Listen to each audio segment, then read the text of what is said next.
Donc aujourd'hui, nous on intervient surtout en ingénierie par avalanche, donc souvent sur des sujets assez ponctuels, comment protéger un pylône de remontée mécanique, comment protéger un bâtiment, comment protéger une route. Donc on utilise des techniques, des technologies, des logiciels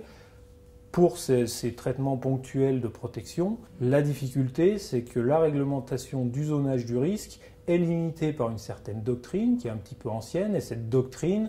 c'est finalement la façon que l'État a d'appréhender le risque et d'appréhender un peu les marges de sécurité qu'il souhaite placer. Et plutôt que d'utiliser les derniers progrès de ces outils de modélisation, de nouvelles protections avec des nouveaux matériaux, des matériaux plus maîtrisés, plus fiabilisés,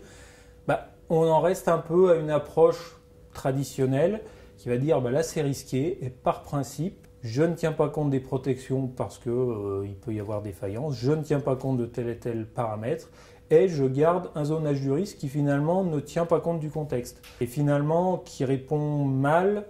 à la question qui est posée, comment on gère correctement nos territoires, comment on ouvre certaines zones possiblement à des développements, comment bien sûr on en laisse d'autres fermées parce que le risque est évident, avéré et vraiment dangereux, mais au moins avoir une vision la plus objective possible de la situation et qui permette de programmer, de gérer, de développer,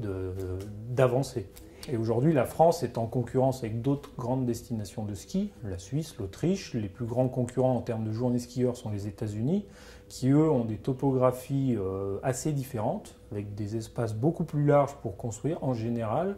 et qui pourraient finalement en tirer un avantage par rapport à nous, à nos sites phares, comme Val d'Isère, Chamonix, où aujourd'hui, le fait d'avoir déjà des territoires compliqués, des réglementations qui en plus en limitent l'utilisation, vous avez un prix du foncier qui est absolument exorbitant et qui limite de fait le développement.